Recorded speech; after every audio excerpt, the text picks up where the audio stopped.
For his entire life, LeBron James has been the best player on every single basketball team he's played on. But today, for the very first time in his career, that's no longer the case. LeBron James is still LeBron James, but Luka Doncic is now the face of the Lakers. This is his team, and that's a shift LeBron and the entire Laker organization are going to have to get used to. And that's the real question here. How does this actually work? Because let's be real, these two do the same exact things. Dominate the ball, control the offense, play at their own pace, and defensively, let's just say that's not exactly what they're getting paid. That's why people are skeptical, even myself, all right? The Lakers have tried for years to take the ball out of LeBron James' hands, but we've never actually seen him embrace it. Maybe this time is different. Maybe Luka's the one who finally makes it happen. Or maybe this is the beginning of the end. A legend trying to hold on while the next generation takes over. Either way, one thing is for sure. Everything has changed for the Los Angeles Lakers. So what is this really? A 40-year-old legend and a 25-year-old MVP. One ring or a lifetime of memories. For 2 decades, the formula was simple. Give Bron the ball, get out the way, and watch the greatness take place. But for the first time ever, that may not be the best option. And it's not because LeBron can't do it. Okay, let's get one thing straight. He's still putting up MVP level numbers, but the Lakers didn't trade for Luka to stand in the corner. They brought him in to run the show. Yeah, LeBron's averaging 24, 7, and 9. Those are Hall of Fame numbers for anyone else. But this is Luka's team now. Bron's usage rate is lower than my faith in that Laker defense. And maybe that's genius. LeBron's basically the NBA's version of the old head at the Y who talks shit, drains threes, calls you young blood while stealing your Gatorade. He's conserving energy to drop 25 when it truly matters. He's just saving himself for the real priority, all right? We all know Space Jam 3's coming up with Bronny, all right? Let's not pretend LeBron came here to be Luka's hype man, okay? This is a legacy play. Would he love to win one more ring on the back nine of his career? Of course, but let's be real. He's not here to pass the torch. He's here to choose who holds it next. Right? And if that guy happens to get him ring number 5, even better. But that's the thing. This only works if LeBron is really willing to let Luka take control. And that's been the Lakers' problem for years. Right. They've been trying to shift LeBron off the ball forever now. We saw it with Rondo. We saw it with Westbrook. We even see it with Austin Reeves. But none of those guys are Luka the Don Doncic. And although LeBron has stated time and time again with Anthony Davis that he wants him to be the star of the show, Luka Doncic is a different animal altogether, okay? This is the best lead playmaker LeBron James has ever played with. And at 25 years old, Luka isn't looking to defer. This is the first time in his life that LeBron has to adjust to somebody else's game, not the other way around. And honestly, it may be a good thing because as crazy as it sounds, playing off ball might just extend LeBron's career.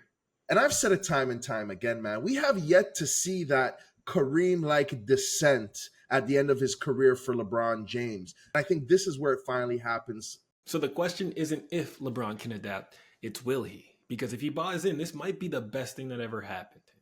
And the other question on my mind, will this actually work?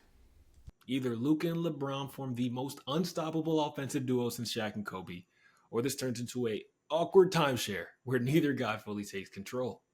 And honestly, man, I get why people are skeptical. We've seen super teams fail before. We've seen stars who do the same thing step on each other's toes. Now, Luka and LeBron, two of the most ball-dominant players in NBA history, there's part of me that feels it's a recipe for disaster. But here's the difference. It works because LeBron's finally stopped lying to himself, okay? He's shooting 40% from the three and setting screens like he's getting paid per bone-rattling collision. Dude's basically evolved into a 6'9" PJ Tucker. And that's the key. It's not a 50-50 partnership. Luka is the guy now. The Lakers didn't bring him here to share that responsibility. He's the one controlling the offense and LeBron figuring out how to fit around that. It simplifies Bron's game in a way we need to see in year 21. Absolutely. I mean, think about it. Luka wants the balls in his pause. Hey, yo. Think about it. Luka wants the ball in his hands 24/7. He wants to dictate everything. That means LeBron can pick his spots. He doesn't have to create every possession. He can slash, he can spot up. He can be a secondary playmaker instead of the only playmaker, right? And when it's winning time, now he's fresh. And that's scary because even at 40 years young, a rusted LeBron in the fourth quarter is still one of the most dangerous sights in the league. Bro, that leaves one question to answer, all right? Crunch time. Who is the bus driver on this team? LeBron's got 20 years of give me the ball and pray DNA, all right? But Luka's got the ego of a guy who averages 35 in his sleep. They don't call him magic for nothing, okay? You think either one is passing up a game winner? Hell nah. But even if they figure that out, there's a bigger issue. The other side of the ball.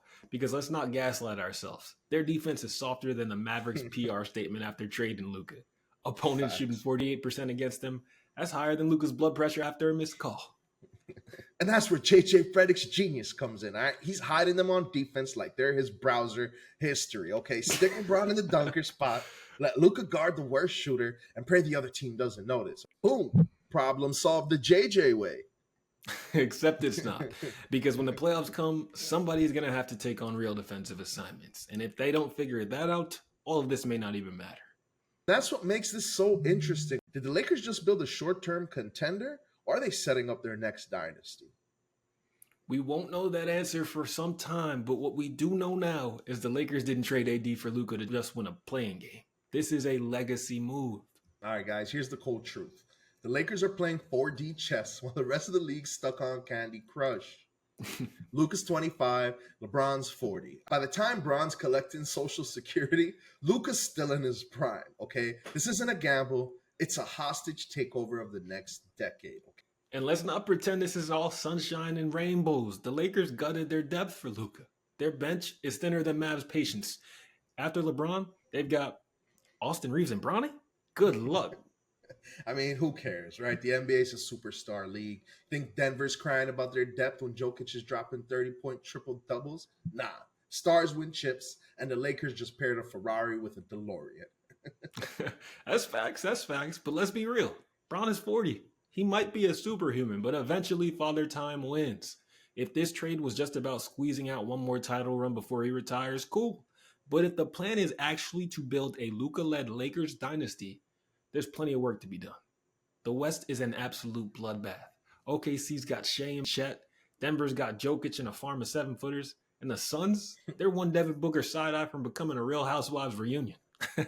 But the Lakers' real problem isn't the competition. It's that sorry-ass bench. After LeBron, Luka, and Austin Reeves, their roster is quite literally held together by duct tape. So what's the plan, all right? As much as we love JJ Redick, okay, we got to pray his playbook isn't just his podcast notes. But if he pulls it off, he'll make Steve Kerr look like a JV coach. Yeah, and the reality, LeBron, he's not going to be around for any dynasty. He's there to buy one. Luka's the down payment. But if they don't surround him with actual NBA players, this whole thing collapses faster than a Doc Rivers 3-1 lead. And we know how fast those things collapse. The Lakers have always skipped the rebuild phase. They're like that guy who trades in his leased Ferrari for a new one before the payments hit. Right now, Luka's the new shiny toy. In 3 years, they'll flip it for the next Euro prodigy in a case of Mountain Dew.